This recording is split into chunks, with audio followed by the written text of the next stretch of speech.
Bonjour à tous. Bienvenue dans ce webinaire pour la Wave 2 Business Central de 2024, qu'on appelle aussi la V25, donc la version 25 de Business Central.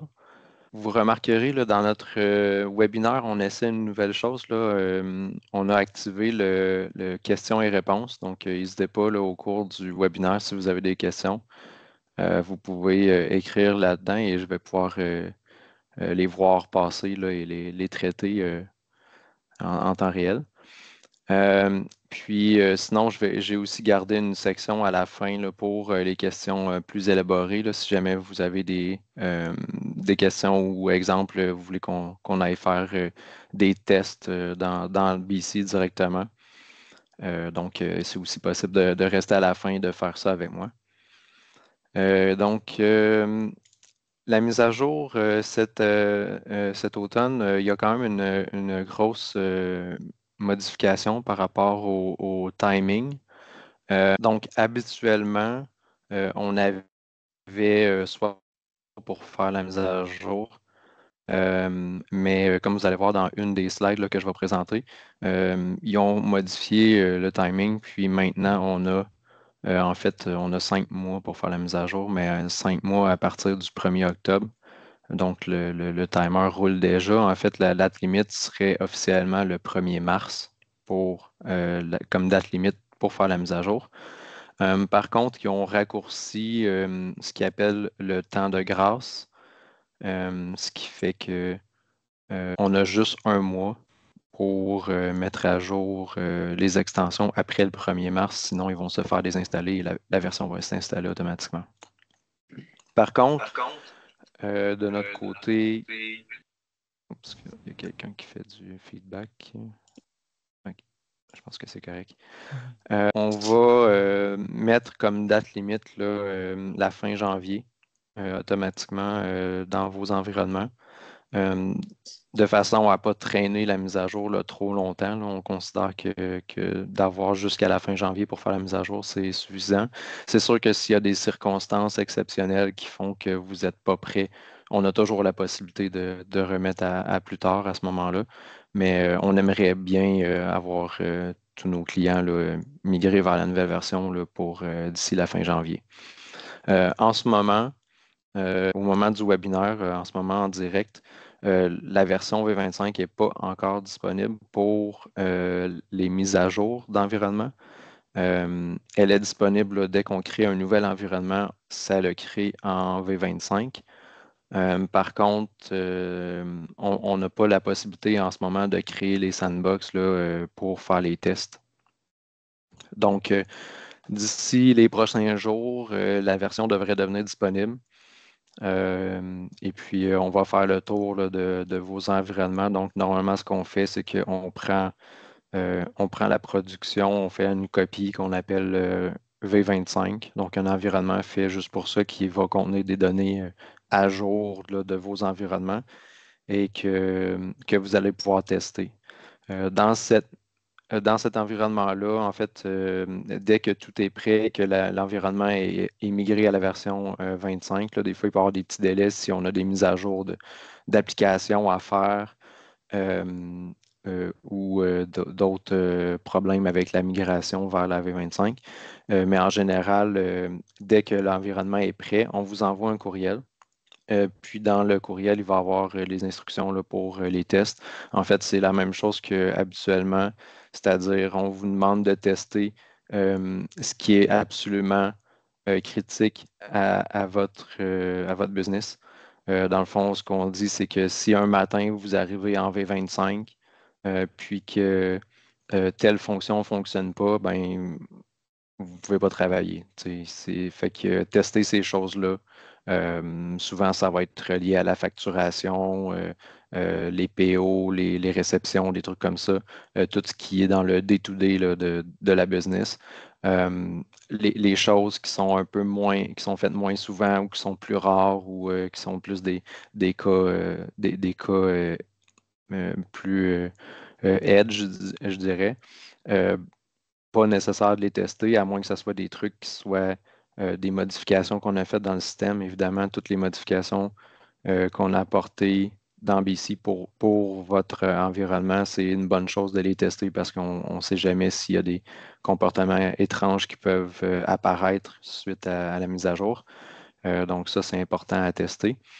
Et puis, dès que tous vos tests sont faits, que vous êtes satisfait du résultat, vous nous retournez un courriel comme quoi vous êtes prêt à passer à la V25 et on va programmer la mise à jour là, pour votre production.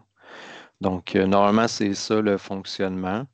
On inclut aussi dans ce courriel-là les points, des points majeurs ou des points qui sont importants à valider. Donc, pour cette version-ci, il n'y en a pas en particulier qui est vraiment critique, à part un seul, puis il n'est pas si pire que ça. C'est en fait que euh, les, euh, les groupes utilisateurs deviennent des ensembles d'autorisation. Donc, si vous aviez des procédures ou des notes de prise sur comment créer un usager, comment lui attribuer des groupes de sécurité pour les accès à Business Central, il va falloir réviser ces procédures-là parce que, en fait, ça va être des ensembles d'autorisation au lieu des groupes. Mais essentiellement, c'est la même chose puisque les ensembles d'autorisation pouvaient déjà, depuis quelques mises à jour, contenir d'autres ensembles d'autorisation. Donc, depuis qu'un ensemble d'autorisation peut contenir un ensemble d'autorisation, Microsoft ont décidé que, dans le fond, les groupes ne servaient plus à grand-chose. Fait que c'est pour ça qu'ils ont décidé de les enlever. Aussi pour peut-être éviter la confusion avec les groupes de sécurité qui, eux, en fait, sont reliés à Active Directory. Donc, il y a moyen de prendre un groupe de sécurité qui est en fait un groupe dans Active Directory, dans Entra ID, la nouvelle façon de dire pour ça, qui contient des membres là, entrés par l'administration de Office 365. Et puis, ces usagers-là, dans le fond, deviennent automatiquement membres du groupe de sécurité dans BC et ce groupe de sécurité-là dans BC peut avoir des ensembles d'autorisation. Donc, pour éviter un peu de confusion avec tout ça, c'est pour ça qu'ils ont décidé de faire le changement. Donc, ça va être mentionné dans le courriel qui va vous être envoyé pour les tests, dès que la version est disponible et que les sandbox sont toutes prêts à tester. Ensuite de ça, donc ça, c'est pour la procédure pour la mise à jour. Pour ceux qui ont GoGestSoft d'installer dans vos environnements, euh, on a aussi une nouvelle version qui va être installée. Puis, dans le fond, cette nouvelle version-là contient certaines nouveautés. Là, je ne sais pas, je ne me rappelle pas si on a déjà un webinaire de prévu pour ça, peut-être pas.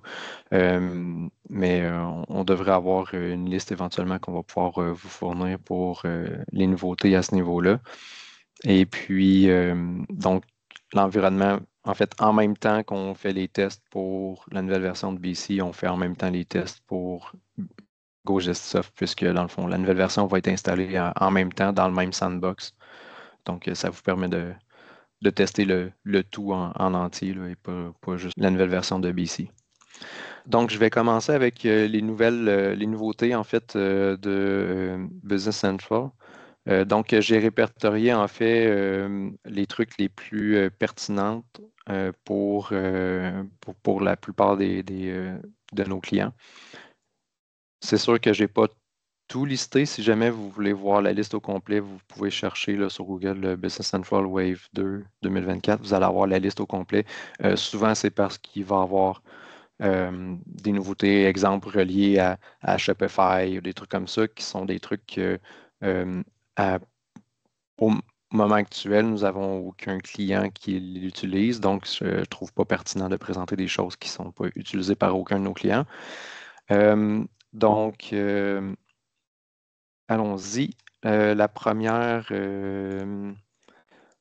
chose, c'est ce que j'ai déjà mentionné tantôt, en fait, qui est les changements pour les groupes utilisateurs.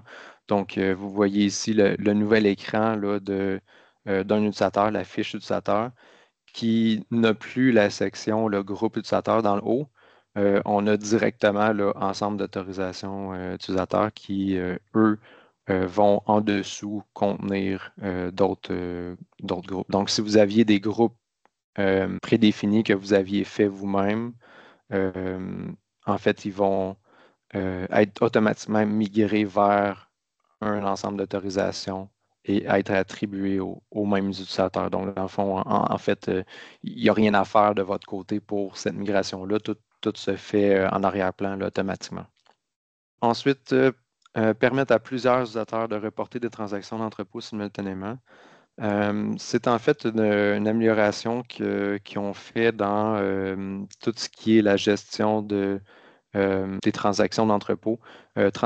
Pardon, transactions d'entrepôt, on parle de tout ce qui touche à les bins, donc tous ceux qui utilisent euh, les bin codes, votre système, donc qui ont différentes, en français, en fait, c'est zones, le terme, euh, qu'il ne faut pas mélanger avec l'autre zone qui s'appelle aussi zone. C'est un peu mélangeant que les deux s'appellent le même nom, mais bref.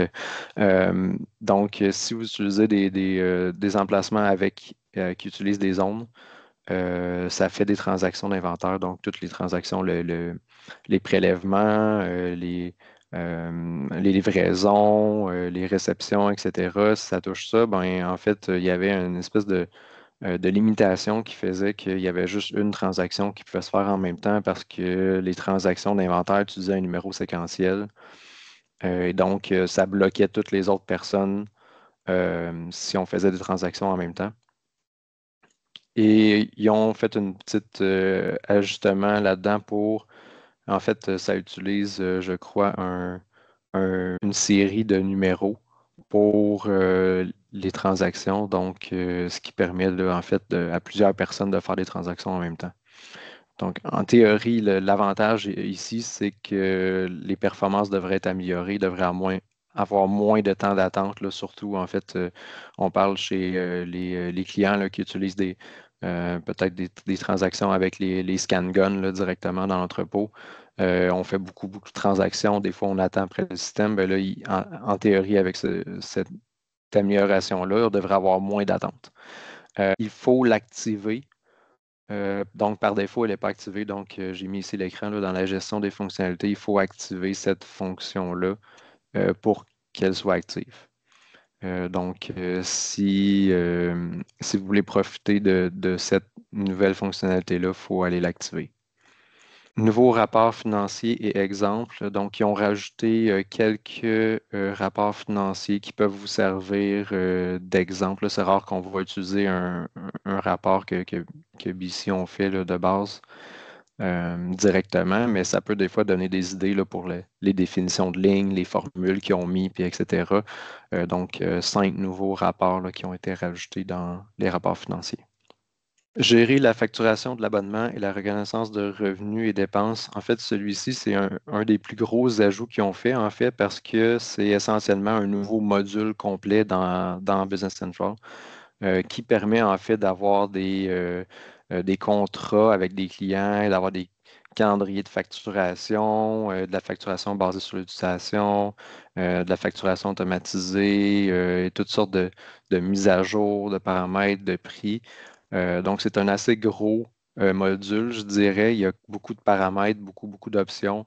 Donc, c'est quand même intéressant là, pour ceux qui sont dans ce genre de business-là. Euh, puis, en fait, ça, c'est sûr qu'on va faire le tour de ça dans un webinaire là, juste pour ça, là, parce que c'est tellement gros qu'on n'a comme pas le choix. Il faut que quelqu'un apprenne le module, devienne à l'aise dedans et puisse présenter un webinaire là, juste sur ça. Là. Fait que c'est sûr qu'on va faire ça là, quelque part cet hiver. Là. Euh, donc, nouveauté. Gros bundle ajouté, là. En fait, de ce que j'ai compris, c'est Microsoft qui ont comme acheté là, un module qui était existant, là, donc qui ont trouvé intéressant, qui l'ont comme inclus là, de base dans le logiciel. Archiver les documents de gestion de service, en fait, pour ceux qui font des documents de service, donc les devis de service ou des commandes de service. Il est maintenant possible là, d'avoir l'archivage, là, un peu comme on a la même chose avec les achats et les ventes normales. Donc, petit ajout intéressant là, puisque ce n'était pas disponible dans le passé.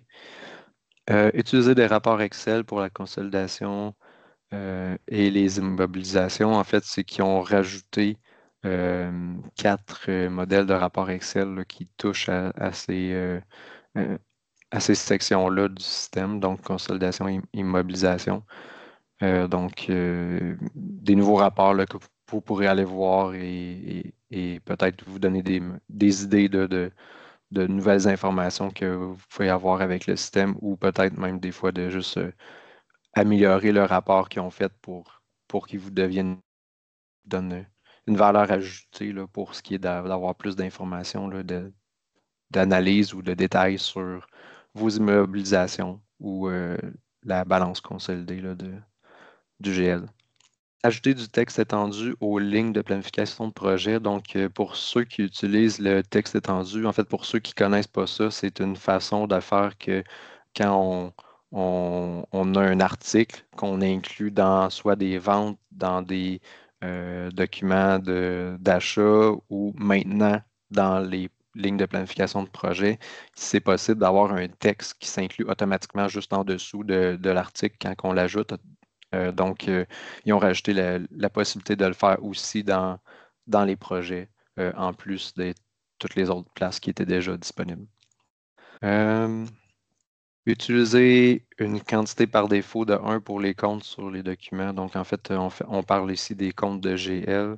Donc, à chaque fois qu'on utilise un compte de GL dans un document de vente, c'est possible là, d'aller cocher la case là, dans la configuration qui fait que ça va mettre 1 directement dans la quantité. Donc, en fait, un petit peu de temps sauvé là, pour ne pas avoir à rentrer le 1 à chaque fois qu'on met un GL sur des ventes.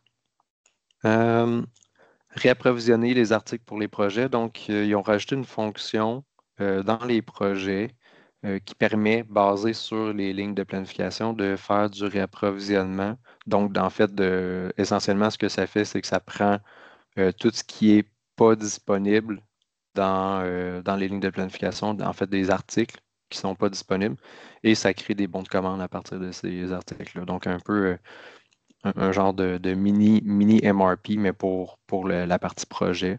Donc, création de bons de commande à partir des projets. Euh, Utiliser des entrepôts de rangement et de prélèvement suggérés avec des projets.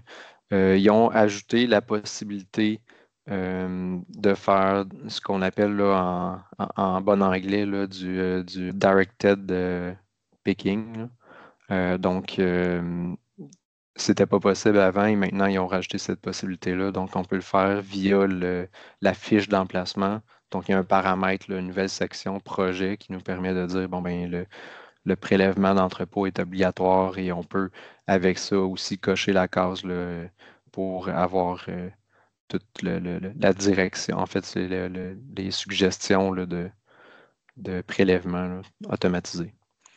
Créer des lignes de vente facilement avec Copilot. Donc, il y a une nouvelle fonctionnalité avec Copilot. Il est possible, dans un document de vente, d'utiliser les deux options qui sont ici. Suggérer des lignes de vente, en fait, ça fait apparaître un prompt de Copilot et on entre, ça peut être, on peut juste copier-coller un courriel ou copier-coller un document que quelqu'un nous a envoyé, puis BC va comme essayer avec l'intelligence artificielle de créer le document de vente, les lignes basées sur ce qu'on lui a donné comme prompt. Donc, ça peut être un courriel textuel qui dit j'ai besoin de 3 fois tel truc, puis il va chercher via la description, ou ça peut être juste quelqu'un nous envoyer une liste puis on prend la liste, puis on le met dedans directement. Puis avec l'intelligence artificielle, BC va essayer de créer les lignes là, du mieux qu'il peut. Et ils ont aussi la deuxième option qui est suggérer les lignes de vente à partir d'un, puis là, il manque un peu d'espace, là, mais en fait, c'est à partir d'un fichier. Donc, ça peut être aussi comme la personne nous envoyer un fichier XML qui contient des ventes ou un fichier autre, un fichier CSV ou un truc comme ça. Donc, on met on donne le fichier à Copilot. Copilot va lire le fichier et va essayer d'en déduire qu'est-ce qu'il faut mettre dans le document de vente. Donc, ça peut être intéressant dans certains cas. Donc, à essayer et à jouer avec, là, ça reste de l'intelligence artificielle. Donc, dépendamment de plein de facteurs, là, ça peut très bien marcher comme ça peut donner des résultats un peu étranges. Mais vous irez jouer avec. Là, vous allez voir de plus en plus, Microsoft ajoute l'intelligence artificielle un peu partout dans le système. Donc, de plus en plus de fonctions comme ça là, qui s'ajoutent avec le temps. Il y en a certaines qui peuvent être très intéressantes, là. Donc, une autre fonctionnalité avec Copilot, celle-ci, c'est pour faire une analyse. Donc, en fait, quand on va dans l'onglet Analyse, là, quand on clique sur le petit cône à côté de la recherche en haut qui nous met notre vue en mode analyse, il y a un bouton dans le bas qui nous permet de parler à Copilot et de dire, je voudrais une analyse qui me donne telle chose. Et puis, Copilot va tenter là, de vous créer votre analyse là, pour vous donner le résultat que vous désirez. Même chose ici, là, ça reste de l'intelligence artificielle, donc dépendamment des facteurs, de comment votre demande est claire, de comment la demande est faisable en arrière, là, il faut se rappeler que pour Copilot, en fait, une des règles de base là, avec Copilot dans BC, c'est que si ce qu'on lui demande de faire, si c'est quelque chose qu'on est capable de faire nous-mêmes en allant cliquer des places dans BC pour faire l'action qu'on veut comme résultat, Copilot va être capable de le faire. Mais si on lui demande des choses que même nous, en cliquant dans l'interface, on ne serait pas capable de faire, il ne sera pas capable de le faire. Donc, il faut faire attention avec ce qu'on lui demande. Il faut être quand même gentil avec. Donc, ça, c'est ce que je parlais au début. Donc, pour ceux qui l'ont manqué, là, en fait, on a une période de 5 mois maintenant pour les mises à jour majeures. Puis, l'autre chose que je n'ai pas mentionné, par contre, tantôt, c'est que euh, les mises à jour mineures sont rendues facultatives. Ce qui veut dire que c'est possible, si on le veut, à partir de V25, donc on peut monter à V25. On peut décider que c'est cette version-là qu'on a testée, puis on veut rester à cette version-là tant qu'on ne refait pas d'autres tests. On ne veut pas que les mises à jour se fassent automatiquement à chaque mois. Fait qu'on dit, bon, ben, moi, je opt out, je désactive les mises à jour mineures. Puis si jamais j'ai un problème dans le système, si jamais j'ai un problème avec quelque chose qui ne fonctionne pas, puis que on me dit que la mise à jour pourrait régler le problème, ben là, on va faire la mise à jour manuellement.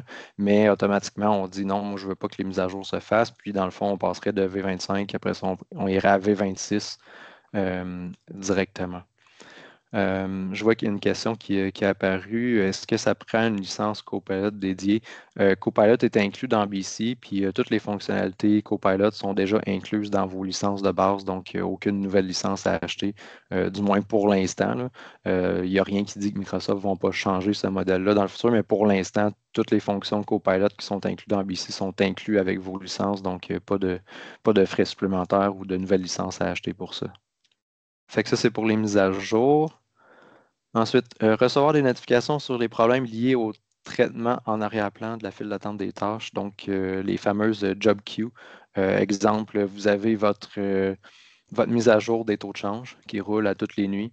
Ben, si jamais elle arrête de fonctionner, on voudrait être au courant. Pour info, ceux qui ont GoGestsoft, on avait rajouté une petite tuile sur la page d'accueil pour avertir où on peut mettre certaines tâches. On coche une case qui dit critique. Puis ce que ça fait, c'est que si jamais la tâche arrête de fonctionner, on va la retrouver en rouge sur la page d'accueil pour dire, bon, ben, on a une tâche critique qui est en rouge et qui est non fonctionnelle. Puis au même moment, Microsoft ont décidé de faire eux aussi quelque chose par rapport à ça, qui est un petit peu plus complexe, mais aussi peut-être différent comme comportement. En fait, ça nous permet de automatiquement notifier soit la personne qui est sur la tâche, donc la personne qui lance l'usager qui exécute la tâche, de recevoir un courriel qui l'avertit qu'il y a un problème, ou sinon notifier un administrateur désigné qu'on va mettre dans le bas de la configuration pour dire, bon, ben, quand il y a un problème, on l'envoie à cette personne-là. Évidemment, il faut que ce soit un utilisateur qui a un compte courriel, là, évidemment. Sinon, ça ne fonctionnera pas. Mais donc, fonction intéressante là, qu'on peut configurer via la configuration assistée. Donc, vous savez, la fameuse page où on a plein de configurations possibles, là. Donc, on cherche configuration assistée dans BC et on va trouver une liste là, de plein de choses qui sont en fait des pages comme ça là, qui sont des aides à la configuration. Donc, il y a plein de choses qu'on peut configurer là-dedans, dont, entre autres, cette nouvelle fonctionnalité-là qui est de configurer les notifications des files d'attente. Ensuite, donc, beaucoup de rapports Power BI qui ont été ajoutés dans BC, donc dans plusieurs sections du système. Donc, 14 rapports au niveau des finances, 12 rapports au niveau des ventes, 13 au niveau des achats, 7 au niveau des stocks, 11 au niveau de la FAB et 6 au niveau des projets. Donc, ça, c'est toujours intéressant d'avoir plus de rapports disponibles là, sur toutes sortes de choses. Comme je disais tantôt, les rapports de base, des fois, ça peut arriver que ça ne représente pas toujours exactement qu'est-ce qu'on veut avoir comme information ou exactement tout ce qu'on veut voir. Par contre, ça peut des fois nous donner des très bonnes idées de quelque chose ou peut-être des fois, il manque juste une colonne qui fait qu'après ça, on a l'information qu'on a besoin. Donc, c'est toujours bon d'avoir toujours une meilleure base sur laquelle partir pour ça. Donc, si jamais il y a des rapports là-dedans qui vous intéressent et que vous voulez améliorer, n'hésitez pas à nous en faire part. Puis, comment accéder à ces rapports Power BI? En fait, c'est une bonne question. Normalement, ils sont quelque part dans BC, donc soit il faut les chercher par le nom ou sinon, si on va dans la section rapport, quand on clique sur la place où on voit toutes les fonctions, là, si on va dans la section rapport, d'après moi, ils vont être listés là aussi. Donc, c'est probablement ça la meilleure façon de les voir, là. Ensuite, modifier les méthodes de recherche de données dans les listes. Donc, il y a une nouvelle fonction qui a été ajoutée qui permet de faire, en fait, ils ont créé ce qu'ils appellent une recherche moderne qui est plus rapide que l'ancienne recherche. Donc, quand on fait une recherche, là, on peut cliquer sur la petite flèche par le bas là, dans la version 25 et choisir quel type de recherche on veut utiliser pour faire la recherche. Donc, il y a certaines améliorations à cette recherche-là qui sont intéressantes, là, comme dans la recherche moderne, là, on peut utiliser les quotes pour dire je veux chercher ce terme-là en particulier et non pas juste chaque mot séparé. Des choses comme ça, en plus de l'amélioration de la vitesse de recherche. Donc, c'est quand même intéressant. Pour pouvoir activer la recherche moderne par défaut, donc pour qu'à chaque fois qu'on fait une recherche, que ça utilise la nouvelle recherche par défaut, il faut aller l'activer dans la gestion des fonctionnalités. Donc, j'ai mis le petit screenshot ici là, de la ligne qu'il faut aller activer pour avoir cette fonctionnalité-là. Et puis, dernièrement, profiter des touches d'accès rapide. Donc, c'était possible dans BC en anglais, mais pour ceux qui utilisaient BC en français, il y avait pas cette possibilité-là avant.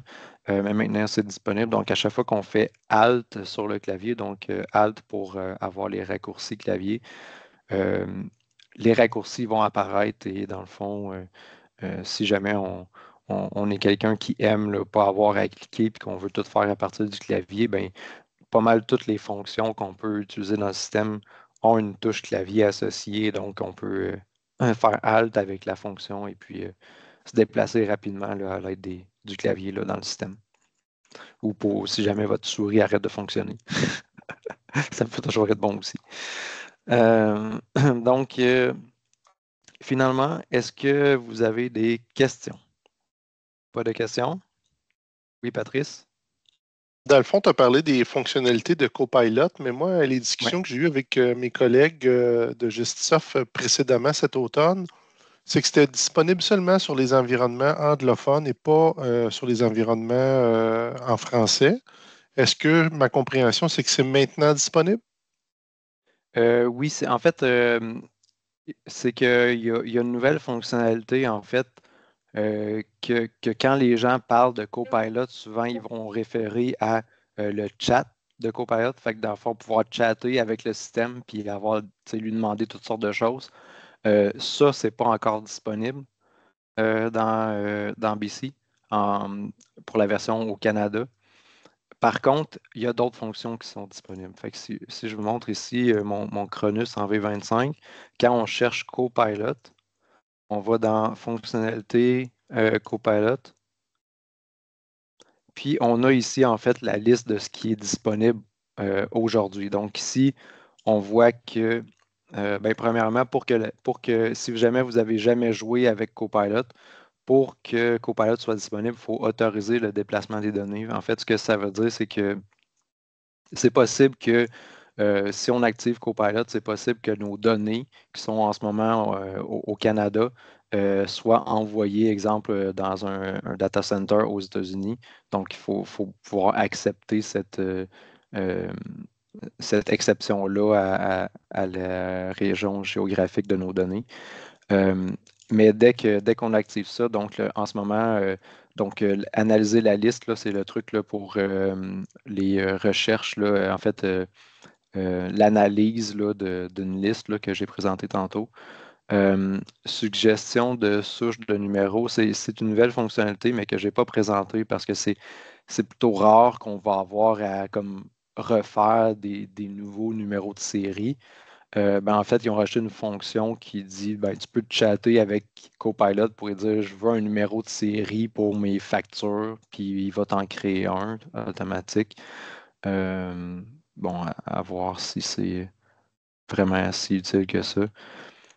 Aide à la mise en correspondance des documents électroniques. Ça, je pense que c'est qu'ils ont rajouté en fait dans les fonctions de base de OCR ou de Incoming Documents. Là, je ne me rappelle plus le terme en français, mais de documents entrants, en fait, je pense. Possibilité d'avoir un peu d'intelligence artificielle là-dedans. Suggestion de ligne de vente, c'est ce que j'ai présenté tantôt. Créer des informations sur les produits, c'est quelque chose qui existait à la dernière mise à jour, qui est en fait euh, on peut créer des attributs directement sur les articles automatiquement basés sur des descriptions, des trucs comme ça.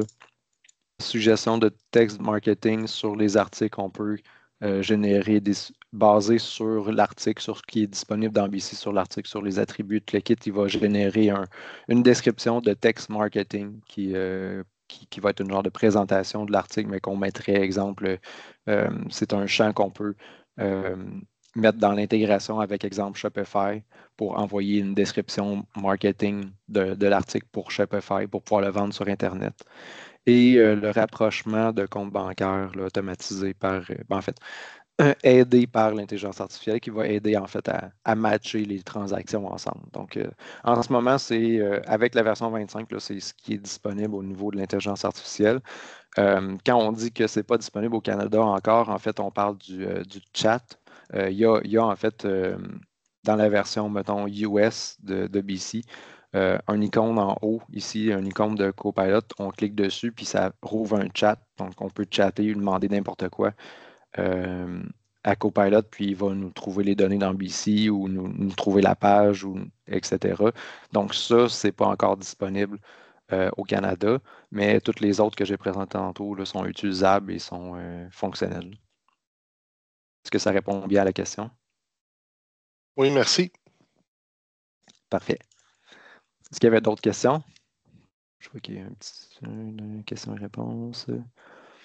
Est-ce qu'on peut explorer ensemble les rapports Power BI dans Business Central? Les rapports Power BI, en fait, si je vais ici, il faudrait essayer de voir s'il y a une liste quelque part là, des nouveaux rapports qu'ils ont rajoutés.